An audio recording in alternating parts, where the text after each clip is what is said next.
ठीक है, जो हम पेशेंट को देते हैं। और ये कब देते हैं, क्यों देते हैं, वो हम आगे बढ़ाएंगे।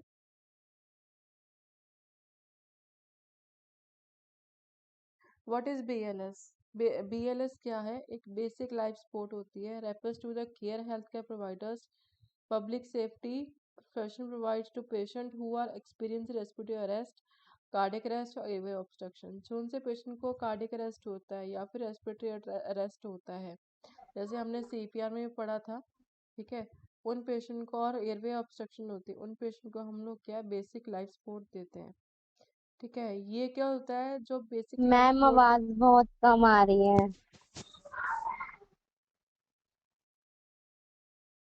अब आ रही है? Yes ma'am. ओके।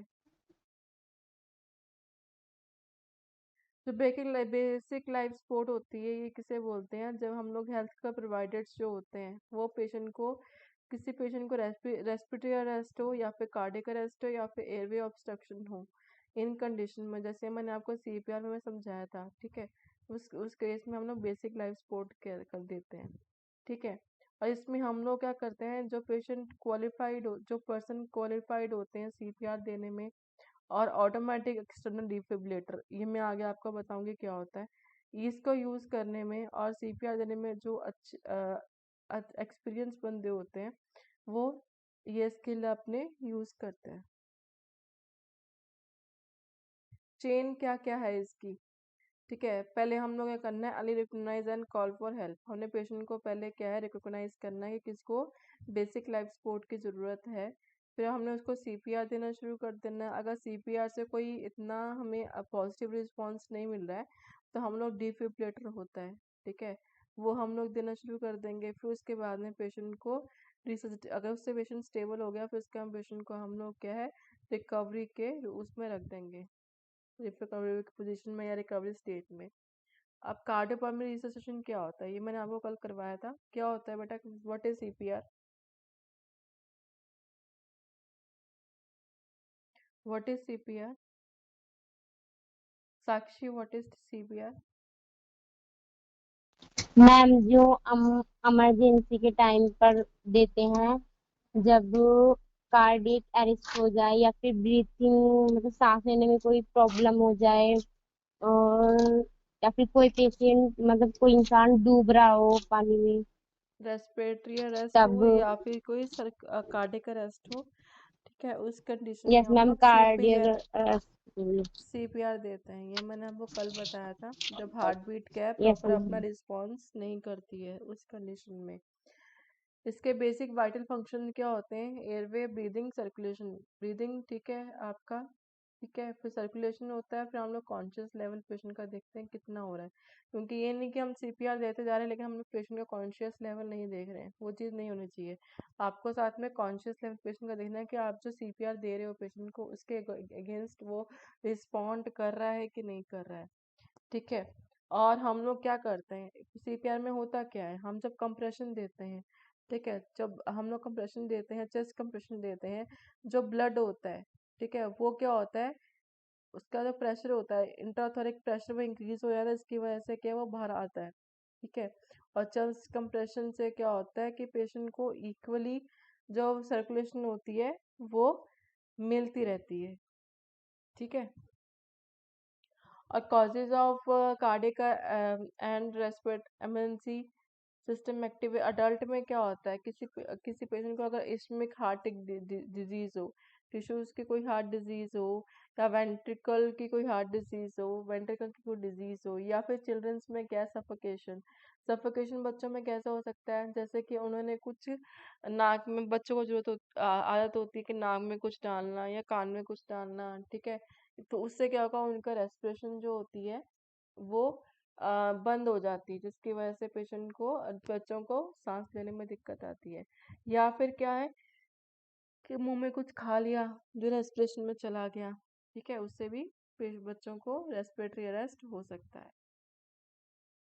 नेक्स्ट है कार्डियक अरेस्ट। क्या क्यों होता है अडल्ट में मोस्टली? अगर ऐसा होता है तो हम लोग क्या करेंगे कि हम कॉल फॉर हेल्प करेंगे, जैसे मैंने आपको CPR में समझाया था, फिर हम लोग CPR देना पेशेंट को स्टार्ट कर देंगे।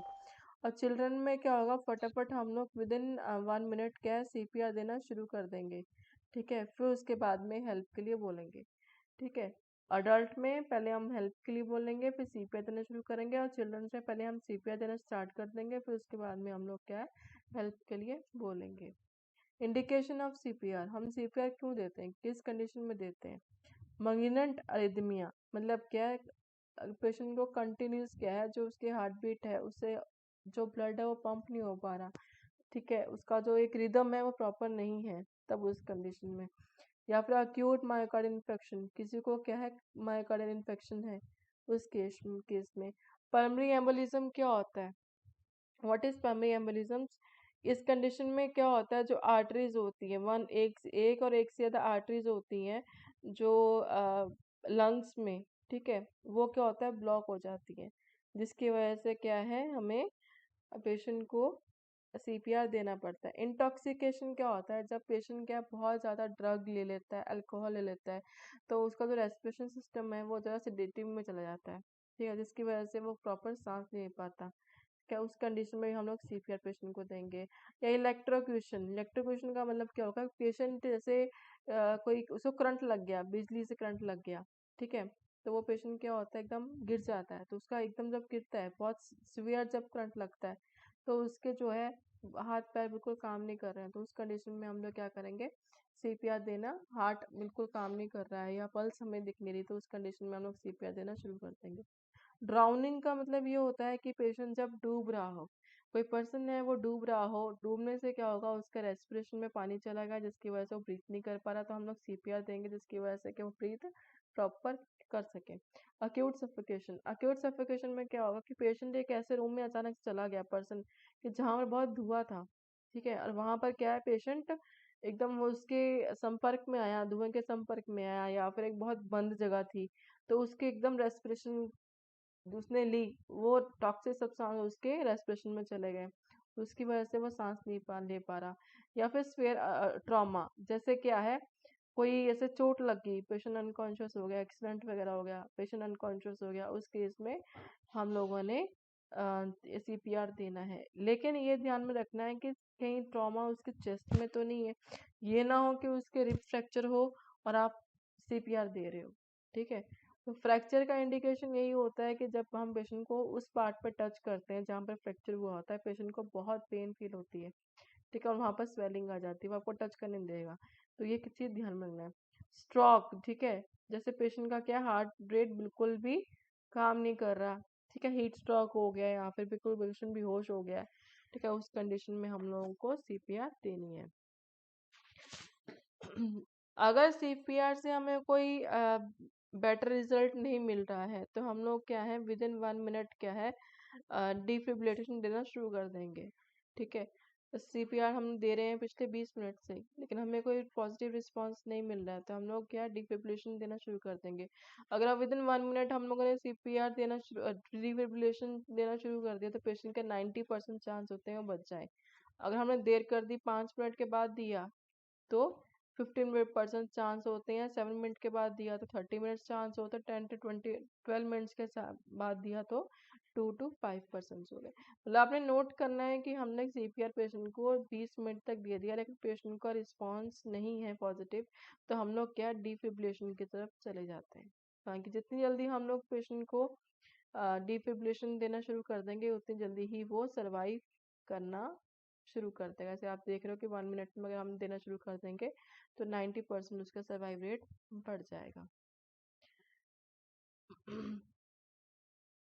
अगर हम लोगों ने देर कर दी तो पहले 4 मिनट में क्या है ब्रेन डैमेज जो है वो बढ़ जाता है, और सीपीआर हम लोगों ने फटाफट देना शुरू कर देना है। उसके बाद में क्या है जैसे लेट होता जाएगा सीपीआर देने में उतना ही ब्रेन डैमेज की पॉसिबिलिटी ज़्यादा हो जाएगी। 4 से 5 6 मिनट में और भी ज़्यादा, 6 से 10 मिनट में और भी ज़्यादा, और ग्रेटर देन 10 मिनट्स में और भी ब्रेन डैमेज होना शुरू हो जाएगा, और सेल्स जो होते हैं वो जो ब्रेन के होते हैं वो भी डैमेज होने शुरू हो जाएंगे। साइंस ऑफ कार्डियक अरेस्ट, कैसे पता लगेगा कार्डियक अरेस्ट हो रहा है? ठीक है, एक तो पेशेंट अनकॉन्शियस हो जाएगा, ठीक है, उसका बिल्कुल होश नहीं रहेगा। न्यूरो एक्टिविटी, जैसे आप सीपीआर दे रहे हो उसके उसके बाद भी पेशेंट क्या है, पॉजिटिव रिस्पॉन्स नहीं दे रहा है। एब्सेंस ऑफ नॉर्मल ब्रीदिंग, जो उसके नॉर्मल ब्रीदिंग है लेकिन जो एक नॉर्मल रिदम होती है ब्रीदिंग की वो बिल्कुल नहीं है, पेशेंट लंबे लंबे सांस दे रहा है उस कंडीशन में। रेस्क्यूअर सेवर, जब हम सीपीआर दे रहे हैं तो हम अपने आप को ही बचाएंगे और पेशेंट को भी बचाना है। ये नहीं है कि रास्ते में एक्सीडेंट हुआ है और आप सीपीआर दे रहे हो लेकिन आप सड़क के बीचों बीच पेशेंट का एक्सीडेंट हुआ है तो बीचों बीच पेशेंट पड़ा है और आप क्या है वहीं पर उसको देना शुरू कर दे सीपीआर। कोई गाड़ी आएगी तो वो आपको भी कुचल देगी। तो बेटर ये होगा कि अपने आप को सेव करना है, पेशेंट को भी सेव करना है। तो आप पेशेंट को क्या अलग जगह लेके जाओगे, ठीक है, वहां उस प्लेस से हटा दोगे। उसके दो रीजन होंगे, एक तो रीजन ये है कि आप खुद को भी सेव कर पाओगे, दूसरा रीजन ये है कि जहाँ एक्सीडेंट होता है वहां पर क्या मोस्टली कांच वगैरह रहते हैं। तो अगर आप ये ना हो कि आप ऊपर से प्रेशर दे रहे हो सीपीआर का और नीचे क्या उसे कांच चुभ रहा हो किसी बॉडी पार्ट में, वो और ट्रॉमा क्रिएट कर सकता है। तो बेटर है कि पेशेंट को हम लोग क्या है अलग जगह पे ले जाएंगे, ठीक है। और हम लोगों ने क्या करना है, अगर हॉस्पिटल में हम लोग सीपीआर दे रहे हैं तो हमेशा हम लोगों ने ग्लव्स वगैरह पहनने हैं, ठीक है। पेरिड प्रोटेक्टिव डिवाइस मतलब आप गाउन, ग्लव्स, मास्क वगैरह ये सब पहनोगे, ठीक है। जैसे आजकल चल रहा है कोरोना में, आजकल बहुत सीपीआर देने की जरूरत पड़ती थी पेशेंट को। उस कंडीशन में हम लोग क्या बैरियर नेट प्रोटेक्टिव, बैरियर का मतलब क्या होता है कि आप लोगों ने गाउन, ग्लव्स, मास्क, ठीक है, ये सब कुछ पहनना है, कैप ये सब कुछ पहनना है। और आपको क्या है ब्रीदिंग के लिए भी आपको अपने लिए एक प्रोटेक्टिव डिवाइस होना चाहिए, जैसे कि मैं आपको आगे बताऊंगी। जैसे एस ट्यूब हो गया, फेस शील्ड होगी, पॉकेट फेस मास्क हो गया जब आप ब्रीदिंग दोगे रेस्पिरेशन के लिए, हैंकरचीफ हो गया। हैंकरचीफ मतलब अगर रास्ते में कभी आपको सीपीआर देना है तो आप अपने हैंकी का यूज कर सकते हो, जैसे मैंने आपको पहले ही बताया था सीपीआर में टॉवल का यूज कर सकते हो, ठीक है। पॉकेट फेस मास्क जो होता है, अगर पॉकेट में कोई फेस मास्क है एक्स्ट्रा यूज किया हुआ नहीं एक्स्ट्रा, तो वो आप यूज कर सकते हो। एक तो ये हॉस्पिटल में हम लोग ऐसे यूज कर सकते हैं, आप पिक्चर में देख रहे हो, इसमें हम रेस्पिरेशन पेशेंट को देंगे तो हमें भी इफेक्ट नहीं पड़ेगा और पेशेंट को भी इतना नहीं। एक ये वाला होता है रेस्पिरेशन का यूज करने वाला, जिसमें हम रेस्पिरेशन को पेशेंट को देते हैं। स्टॉप सीपीआर, हम लोगों का सीपीआर देना तब स्टॉप कर देंगे जब क्या विक्टिम जो है ब्रीथ करना नॉर्मली ब्रीथ करना शुरू कर देगा और क्या है मेडिकल असिस्टेंट अराइव हो जाएंगे। जैसे इमरजेंसी को आपने कॉल कर लिया है या फिर आपने मैंने बताया था कॉड ब्लू, ठीक है, कॉड ब्लू को आपने कॉल कर दिया है हॉस्पिटल्स में, वो लोग आ गए हैं, तो आप लोग क्या है अपना जो सीपीआर देना वो एकदम से स्टॉप कर दोगे, फिर वो अपने जो मशीनरी है वो उससे स्टार्ट कर देंगे देना पेशेंट को। और क्या है फिजिकल एग्जॉस्टेड पेशेंट क्या है बिल्कुल सही है और वो आपके साथ कोऑपरेट कर रहा है। स्टॉप सीपीआर, हम लोग क्या है सीपीआर देना अगर 20 मिनट तक, मैंने आपको बताया अगर 20 मिनट हम पेशेंट को दे रहे हैं और पेशेंट क्या हमें रिस्पॉन्स प्रॉपर नहीं कर रहा है तो हम लोग क्या है सीपीआर देना स्टॉप कर देंगे और हम लोग क्या करेंगे डिफिब्रिलेटर देना शुरू कर देंगे। जैसे क्या है बेसिक अडल्ट में क्या है पेशेंट रिस्पॉन्स नहीं कर रहा है, हमने हेल्प के लिए चलाया, फिर हमने एयरवे ओपन किया, फिर हमने सीपीआर देना शुरू कर दिया, फिर कॉल पर 112 कर दिया इमरजेंसी में, 30 चेस्ट कंप्रेशन दी और 2 ब्रीदिंग, 30:2 आपको मैंने बताया था। तो 30 चेस्ट कंप्रेशन होते हैं और 2 ब्रीदिंग होता है, ठीक है। ये आपको मैंने पहले बताया था कि पेशेंट को लेटाना है, फिर हमने नी रखना है, फिर उसके बाद में पेशेंट का शोल्डर पहले देखना ना वहाँ पर स्वेलिंग तो नहीं है, फ्रैक्चर तो नहीं है, आप शोल्डर हिला रहे हो पेशेंट को और ज़्यादा पेन होगा।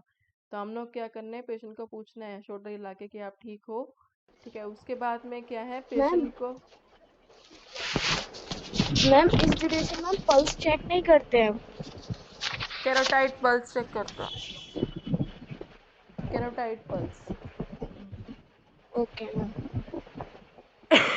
सॉरी। इफ ये रिस्पॉन्स अगर वो रिस्पॉन्स होता है तो उसको आराम से बिठाना है, पानी वानी जो भी है पिलाना है उसको, ठीक है। अगर वो रिस्पॉन्स नहीं कर रहा है तो उसके बाद में क्या है हम लोगों ने शाउट करना है हेल्प के लिए। फिर उसके बाद में उसकी चेन मैंने आपको बताया था ऐसे रखनी है, ठीक है, ताकि रेस्पिरेशन जो होती है ट्रैक वो ज़्यादा ओपन हो जाए, उसका हमें ऐसे, ठीक है। फिर उसके बाद में पेशेंट की जो सांस है वो हमने सुननी है, ठीक है। अगर वहाँ पे विजिंग साउंड वो आती है या फिर साउंड बहुत कम आ रही है इसका मतलब पेशेंट कार्डियक अरेस्ट की तरफ जा रहा है, फिर हम लोग क्या क्या करना है ब्रीदिंग, ठीक है। उसके बाद में ब्रीदिंग आराम से सुननी है उसकी। फिर उसके बाद में हम लोगों ने वन जो कॉल फॉर हेल्प के लिए 112 या 108 पे कॉल करना है। फिर हम लोगों ने क्या करना है उसको जब तक कॉल हेल्प के लिए नहीं आती है, कोई इमरजेंसी एम्बुलेंस वगैरह, तब हम लोगों ने चेस्ट कंप्रेशन पेशेंट को देना शुरू कर देना है 30:2, और 30 time chest compression, 2 time mouth to mouth respiration. ठीक है, इसके लिए क्या करना है, अपना लेफ्ट हैंड नीचे रखना है, उसके ऊपर अपना राइट हैंड रखना है, और आपके हाथ क्या बिल्कुल स्ट्रेट होने चाहिए। ठीक है,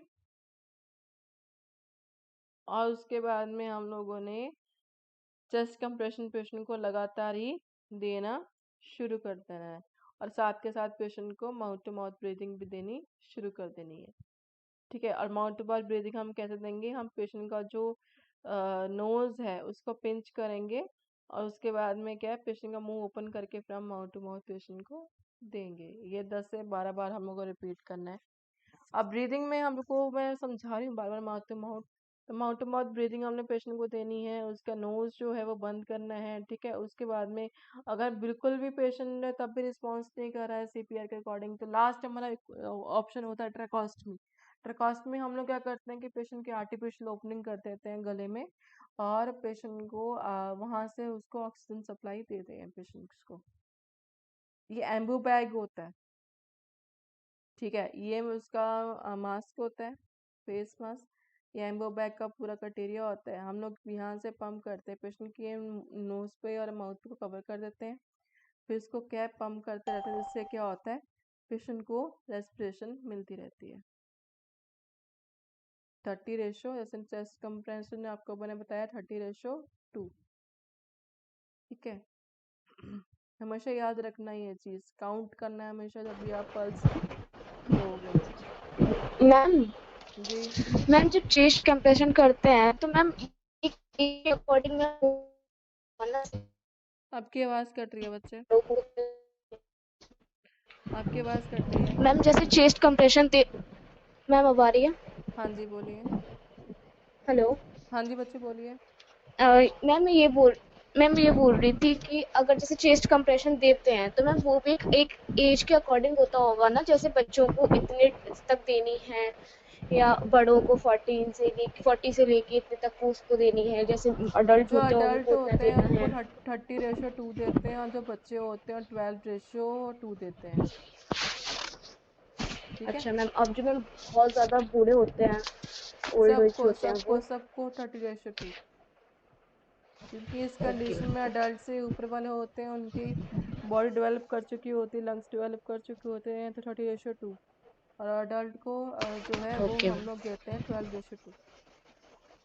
ये हमारा ओके डिफिब्रिलेटर। मैम। ठीक है, डिफिब्रिलेटर होता है, ये इमरजेंसी के बनाए, वैसे मशीन बहुत बड़ी होती है डिफिब्रिलेटर की, ये इमरजेंसी डिफिब्रिलेटर बनाया होता है। इसका एक पैड तो इधर रखना है और दूसरा जो है वो यहाँ पर रखना है। ठीक है, एक इस तरफ और एक उस तरफ, जैसे आप पिक्चर्स में देख पा रहे हो। इसको हम लोग बोलते हैं ऑटोमेटिकेटेड एक्सटर्नल डिफिब्रिलेटर। ठीक है, ये इमरजेंसी के लिए यूज होता है। ये बहुत ये इससे हम लोग ईसीजी भी निकाल सकते हैं, और पेशेंट को क्या है, ये एडवांस कंप्यूटर है, इससे ईसीजी निकाल सकते हैं, और पेशेंट की डिफिब्रिलेटर रिक्वायरमेंट जो है उसको पूरी कर सकते हैं। और इसमें इलेक्ट्रिक जो अगर पेशेंट को डिलीवरी का इलेक्ट्रिक शॉक, ठीक है, इसमें क्या है, पेशेंट को एक डिफिब्रिलेटर में क्या होता है कि इलेक्ट्रिक शॉक पेशेंट को हम लोग हार्ट को देते हैं, जिससे क्या है, पेशेंट क्या है, हार्ट क्या है, दोबारा रिकवर कर सके।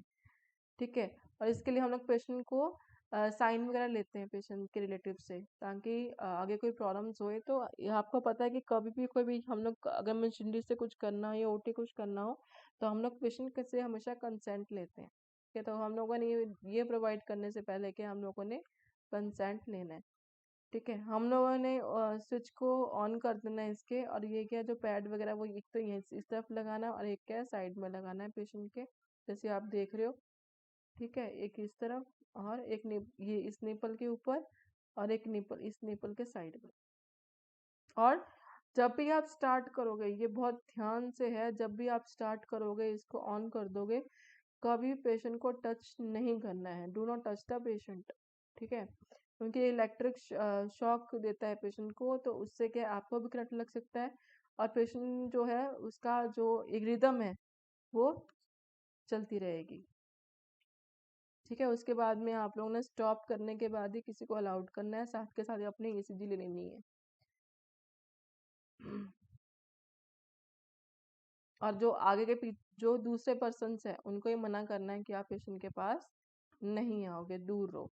ठीक है, और साथ के साथ ठीक है हम लोगों ने फिर भी पेशेंट को ये नहीं कि एक बार डिफिब्रिलेटर ले लिया हम आराम से बैठ गए, फिर भी हम लोगों ने बीच में सीपीआर भी देना है, फिर बाद में हम लोगों ने बीच में डिफिब्रिलेटर भी यूज करना है। ठीक है जी। और जब पेशेंट थोड़ा रिस्पॉन्स करना शुरू कर दे तो उसको साइड लाइन पोजिशन में हम लोगों ने पेशेंट को लेटा देना है। साइलेंट, इससे क्या होगा, पेशेंट का जो रेस्पिरेशन है, क्योंकि पेशेंट बैठने के लायक नहीं होता है, तो मोस्टली हम लोग फॉलोअर पोजीशन मानते हैं, जिससे अच्छी मानते हैं, जिससे क्या पेशेंट आराम से बैठ सकता है, रेस्पिरेशन की ज़्यादा खुलती है। लेकिन इस कंडीशन में पेशेंट बैठ नहीं सकता, तो हम लोग साइलेंट पोजीशन दे देते हैं, जिससे कि उसका रेस्पिरेशन में क्या होगा, सीधा लेटेगा तब भी उसका रेस्पिरेशन क्या होगा, बाउंड होगा। ठीक है, इससे क्या होगा, बिल्कुल भी बाउंड नहीं होगा, ना कंप्रेस होगा। साइड लाइन से पेशेंट एकदम कंफर्टेबली काफ़ी देर तक क्या लेट सकता है। ठीक है, एयरवे आपको मैंने बता दिया, हेड टिल्ट, बैकवर्ड चिन लिफ्ट। ठीक है, ये आपको मैंने बता दिया है कि उसका मुंह ऊपर करना है, रेस्पिरेशन बिल्कुल ओपन हो जाए। ठीक है, ऐसे, ताकि जब हम रेस्पिरेशन लें तब भी वो प्रॉपरली क्या है जा सके, और वो प्रॉपरली क्या है रेस्पिरेशन ट्रैक ओपन हो सके। ठीक है, कॉजेज ऑफ एयरवे ऑब्स्ट्रक्शन, क्यों होते हैं एयरवे ऑब्स्ट्रक्शन?